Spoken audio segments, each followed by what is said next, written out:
नमस्कार मैत्रिणींनो, साचीज Maugham kitchen मध्ये तुम्हा सर्वांचं स्वागत आहे। आज आपण बनवणार आहोत मेथी पराठा। तुम्ही जर माझ्या चॅनलवर नवीन असाल तर माझ्या चॅनलला लाईक करा, शेअर करा, सबस्क्राइब करा। चला तर मग जास्त वेळ न घालवता रेसिपीला सुरुवात करूया। साहित्य पाहूया। 3 वाट्या मी गव्हाची कणिक घेतलेली आहे, अर्धी वाटी मी बेसन घेतलेलं आहे, एक जोडी मी मेथीची गड्डी घेतलेली आहे, ती छान निवडून स्वच्छ 2-3 पाण्याने धुवून अशी बारीक कापून घेतलेली आहे। जमेल तितकी बारीकच कापायची आहे आपल्याला मेथी। 2-3 चमचे मी दही घेतलेलं आहे, हे ताजे दही आहे। थोडीशी कोथिंबीर घेतलेली आहे, 1-2 चमचे मी तूप घेतलेलं आहे, चवीनुसार मीठ घेतलेलं आहे। रंग आपल्या परोठ्यांना छान येण्यासाठी मी काश्मीरी मिरची पावडर घेतलेली आहे। पाव चमचा मी हळद घेतलेली आहे, छोटा 1 चमचा मी ओवा घेतलेला आहे, 1 चमचा मी धने पावडर घेतलेली आहे, अर्धा चमचा मी इथं जिरं घेतलेलं आहे, 5-6 हिरव्या मिरच्या घेतलेल्या आहे आणि थोडंसं आलं घेतलेलं आहे। आता आपल्याला आलं, मिरची आणि जिरं मिक्सर मध्ये फिरवून घ्यायचं आहे।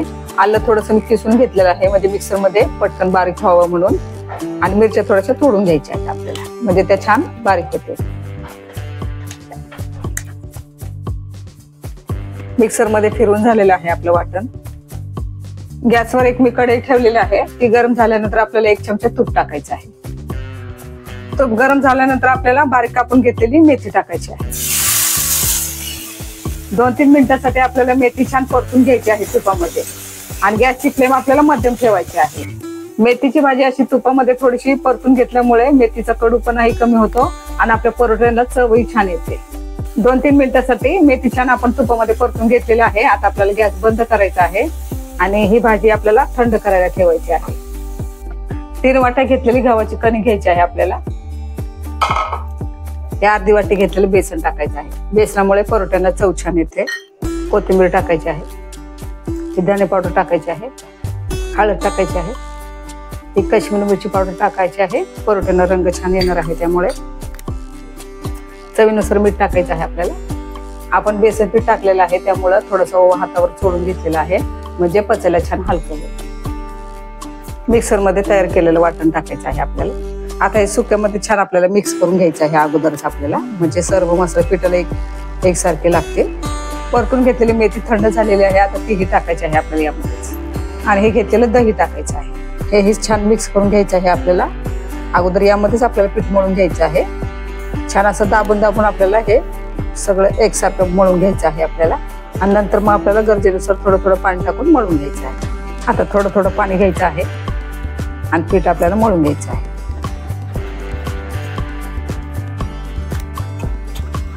मेथी परतताना हे आपण थोडंसं तूप टाकलं होतं, त्यामुळे आता थोडंसं तूप टाकायचं आहे आपल्याला, आणि त्यामध्ये आपल्याला पीठ थोडंसं मळून घ्यायचं आहे।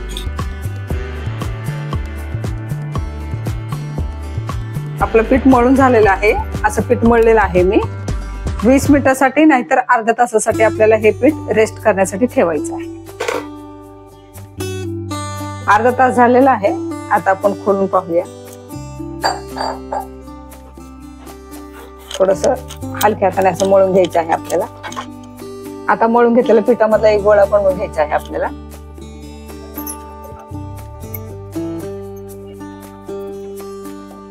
थोडंसं पीठ लावायचं आहे त्याला, थोडंसं लाटून घ्यायचं आहे आपल्याला गोळ्याला। थोडंसं लाटून झाल्यावरती आपल्याला थोडंसं त्यावरती तूप लावायचं आहे, फोल्ड करायचं आहे।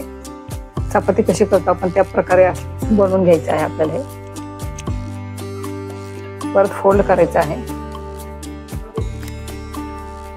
असं हाताने असं दाबून कडा आत घालून असं करून घ्यायचं आहे। थोडंसं दाबायचं आहे, आणि आता थोडंसं पिठामध्ये आपल्याला घोळून घ्यायचं आहे। आता आपल्याला लाटून घ्यायचं आहे। मी गोल शेप मध्ये बनवणार आहे, तुम्हाला हवं असेल तर तुम्ही त्रिकोणी, चौकोनी किंवा गोलही लाटू शकता, तुमच्या आवडीनुसार तुम्ही बनवू शकता। चपातीप्रमाणे आपल्याला जास्त पातळ लाटायचं नाहीये, थोडंसं किंचितसर असं जाड ठेवायचं आहे। असं आपल्याला लाटून घ्यायचं आहे। आता लाटून झालेला आहे आपला परोठा। आता आपल्याला याला शेकून घ्यायचं आहे। गॅसवर तवा गरम करत ठेवला होता, आता त्यावरती थोडंसं तूप टाकायचं आहे। आता लाटून घेतलेला परोठा टाकायचा आहे। आता आपल्याला पलटवून घ्यायचं आहे। अगोदर छान शेकून घ्यायचं आहे आणि मगच आपल्याला तेल तूप किंवा बटर लावायचं आहे। सुरुवातीला तेल तूप बटर लावल्यामुळे काय होत आहे की आपला परोठा जास्त तेलकट होतो, त्यामुळे थोडासा शेकून झाल्यानंतरच आपल्याला लावायचं आहे।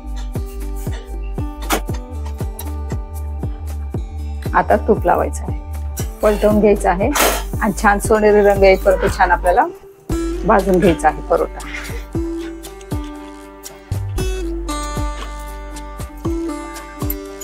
किती छान सोनेरी रंग आलेला आहे परोठ्याला, तुम्ही पाहू शकता। आणि आपला परोठा फुगलेलाही आहे, दोन्ही बाजूने छान असा सोनेरी भाजून घ्यायचा आहे आपल्याला परोठा।